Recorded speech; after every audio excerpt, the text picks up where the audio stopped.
এই পিঠের রেসিপি অজানা থাকলে আজই বাড়িতে বানিয়ে দেখুন। খেতে এতটা ভালো লাগে এই পিঠেগুলো যে অন্য সব পিঠে ছেড়ে এই পিঠেটাই খেতে ইচ্ছে করবে। কোনো রকম ঝামেলা মনে হবে না, ঘরে থাকা মাত্র দু একটা উপকরণ দিয়ে তৈরি করে নিতে পারবেন। খেতে ভীষণ ভালো লাগে, একেবারে নরম তুলতুলে জালিদার হবে। নমস্কার বন্ধুরা, প্রতিদিনের মতো আরো একটা দারুণ রেসিপি নিয়ে হাজির হয়ে গেছি।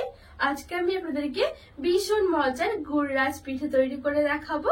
একেবারে নরম তুলতুলে, মুখে দেওয়ার সাথে মিলিয়ে যাবে। এইভাবে পিঠে তৈরি করলে অন্যভাবে পিঠে তৈরি করতে ইচ্ছে করবে না, খেতেও ইচ্ছে করবে না, এতটা ভালো লাগে খেতে এই পিঠেগুলো। তো বন্ধুরা চলুন আমি খুবই সহজভাবে তৈরি করে দেখাবো, আশা করছি আপনাদের অনেক ভালো লাগবে। সবার প্রথমে আমি গ্যাস জ্বালিয়ে এখানে একটা সসপ্যান নিয়েছি, আর এখানে আমি নিয়েছি 4 টেবিল চামচের মতন ঝোলা আখের গুড়। এবারে আখের গুড়টা এবারে সসপ্যানের মধ্যে নিয়ে নেব।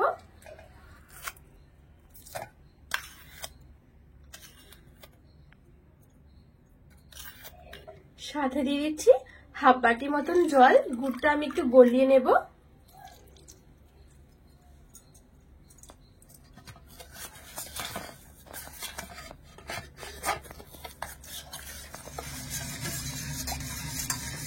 তো এখানে শুধুমাত্র আমি গুড়টা জলের মধ্যে একটু গলিয়ে জল বানিয়ে নেব, ব্যাস, এর বেশি কিন্তু আর জাল দেওয়া লাগবে না। তো এই দেখুন এখানে খুব সুন্দরভাবে কিন্তু গুড়টা গলে গেছে। এবারে গ্যাসের আঁচটা বন্ধ করে দেব। এবারে এক সাইডে নামিয়ে রেখে দেবো একটু ঠান্ডা হওয়ার জন্য। এবারে এদিকে আমি একটা মিক্সির জার নিয়েছি, আর এই গুড়রাজ পিঠে তৈরি করতে আমাদের লাগবে সুজি। এখানে আমি হাফ কাপ সুজি নিয়েছি, মানে 200 গ্রামের অর্ধেক 100 গ্রাম সুজি নিয়েছি। আপনারা চাইলে আরো বেশি করে দিয়েও তৈরি করতে পারেন। তো এবারে মিক্সির মধ্যে নিয়ে আমি একটু গুঁড়ো করে নেব সুজিটা।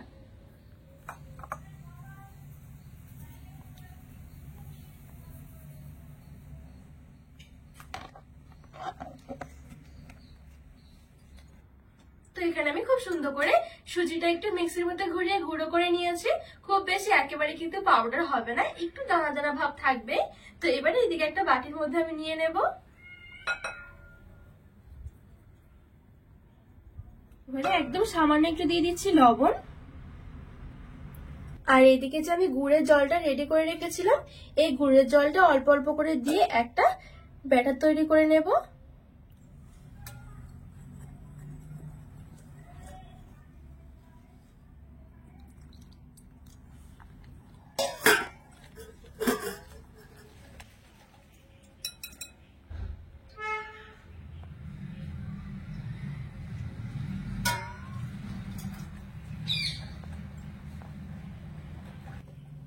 তো এখানে দেখুন অল্প অল্প করে আমি গুড়ের জলটা দিয়ে খুব সুন্দর করে এখানে একটা ব্যাটার তৈরি করে নিয়েছি।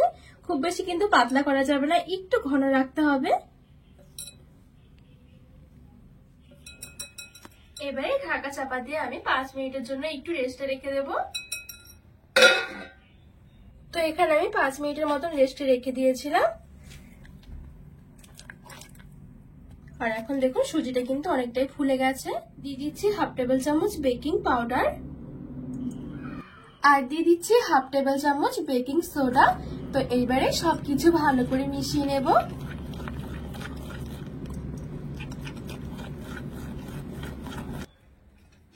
তো এখানে আমি খুব ভালো করে বেকিং সোডা বেকিং পাউডার দিয়ে মিশিয়ে নিয়েছি। আর এখানে কিন্তু খুব বেশি একটা পাতলা করলে হবে না, এই দেখুন ঠিক এরকম একটু মোটা ভাব রাখতে হবে। আর এদিকে এই পিঠে তৈরি করতে আমি এখানে কয়েকটা ছোট ছোট বাটি নিয়েছি। আপনাদের কাছে যে কোনো ছোট বাটি থাকলে কিন্তু হয়ে যাবে। এবারে একটুখানি তেল মেখে নেব বাটিগুলোর মধ্যে।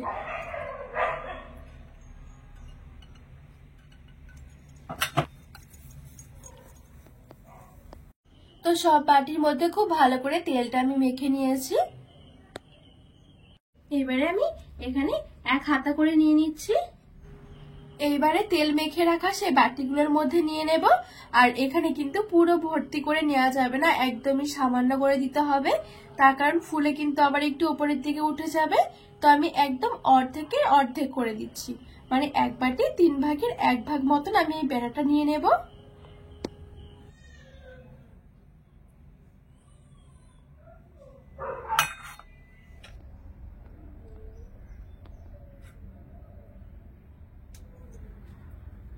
এখানে আমি সব বাটিগুলোর মধ্যে খুব সুন্দর করে নিয়ে নিয়েছি। তো এইবারে আমি এই গুড়রাজ পিঠেগুলো একটু ভাপিয়ে নেব। তো এখানে একটা বড় কড়াই নিয়ে নিয়েছি, আর কড়াইয়ের মধ্যে দিয়ে দিচ্ছি কিছুটা জল। একটা স্ট্যান্ড বসিয়ে দিলাম। এবারে আমি এই থালাটা নিয়ে বসিয়ে দেব।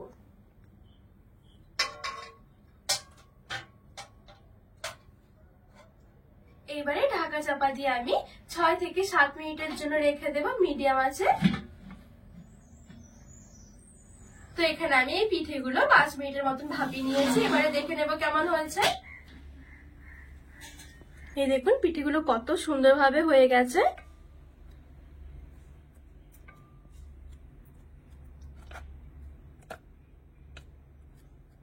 দেখতেও দেখুন কতটা সুন্দর লাগছে। এবারে পিঠেগুলো তুলে একটা প্লেটের মধ্যে নামিয়ে নেব।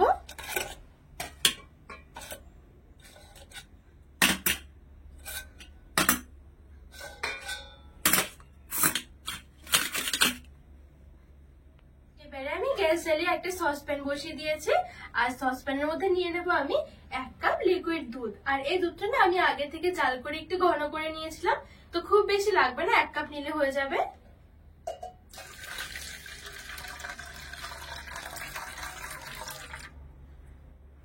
দিয়ে দিচ্ছি 1 টেবিল চামচ চিনি। চিনিটা খুব বেশি একটা দিইনি, কারণ যেহেতু আমি ওখানে গুড়টা অনেকটাই বেশি দিয়েছিলাম। আর এখন কিন্তু অবশ্যই গ্যাসের আঁচটা একদমই হালকা রাখতে হবে। তো এখানে আমি নিয়েছি কর্নফ্লাওয়ার। কর্নফ্লাওয়ার নিয়েছি 3 টেবিল চামচ। দিয়ে দিচ্ছি, ভালো করে মিশিয়ে নেব।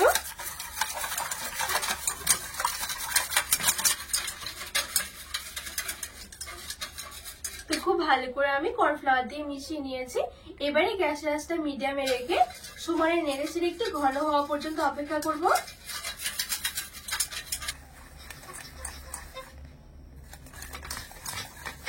তো এই দেখুন আমি রান্না করতে করতে এখানে একটু ঘন করে নিয়েছি। এবারে আমি এই পিঠেগুলোর উপরে দিয়ে দেব।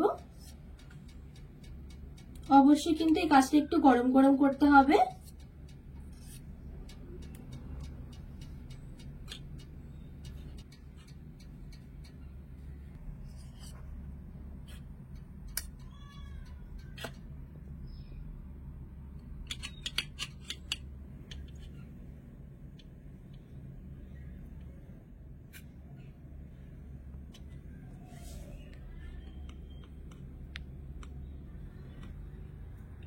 তো এখানে আমি সবগুলো বাটির মধ্যে খুব ভালো করে নিয়ে নিয়েছি।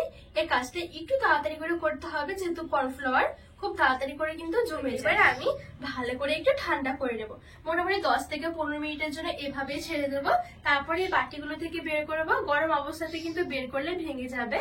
আর বন্ধুরা, আপনারা শুধুমাত্র এইভাবে একবার এই গুড়রাজ পিঠে তৈরি করে দেখুন, যেমন নরম তুলতুলে, মুখে দেওয়ার সাথে মিলিয়ে যাবে, খেতে ভীষণ ভালো লাগে, বানানো তো খুবই সহজ। তো এগুলো আমি ভালো করে ঠান্ডা করে তারপরে আপনাদেরকে দেখাচ্ছি কেমন হয়েছে। তো এখানে সব বাটিগুলো আমি খুব ভালোভাবে ঠান্ডা করে নিয়েছি। ঠান্ডা হলে কিন্তু খুব সুন্দরভাবে জমে যাবে, আর খুব সহজে কিন্তু বাটি থেকে বেরিয়ে আসবে। তো হাত দিয়ে এভাবে করে একটু ছাড়িয়ে নেব। আর এখানে একটা ছুরি নিয়েছি, ছুরি দিয়ে ছুরির পেছনটা একটু এভাবে করে দেখুন একটু ছাড়িয়ে দিচ্ছি, তাহলে খুব সহজে কিন্তু বেরিয়ে আসবে। এবারে উল্টো দিক করে একটু ঝাঁকালে দেখবেন খুব সহজে পিঠেটা বেরিয়ে আসছে। এই দেখুন দেখতে কতটা সুন্দর হয়েছে, কি দারুণ লাগছে দেখতে পিঠেগুলো। সহজ তৈরি করা, খেতে দুর্দান্ত লাগে। অবশ্যই এভাবে একবার ঝটপট তৈরি করে দেখবেন। তো এখানে সবগুলো পিঠে আমি খুব সুন্দরভাবে রেডি করে নিয়েছি। আর এই দেখুন কত সুন্দর নরম তুলতুলে হয়েছে, মুখে দেওয়ার সাথেই মিলিয়ে যাবে, এতটা ভালো লাগে এই পিঠেগুলো। এইভাবে একবার পিঠে তৈরি করলে আপনাদের কিন্তু আর অন্য পিঠেই খেতে ইচ্ছে করবে না, এতটা টেস্টি হয় এই পিঠেগুলো। খুবই সহজ তৈরি করাই, দেখুন কত সুন্দর হয়েছে। তো বন্ধুরা, আজকে এই গুড়রাজ পিঠে আপনাদের কেমন লেগেছে অবশ্যই কিন্তু কমেন্ট করে জানাবেন। আর রেসিপি ভালো লাগলে চ্যানেলটিকে সাবস্ক্রাইব করে পাশে থাকা অনুরোধ রইল।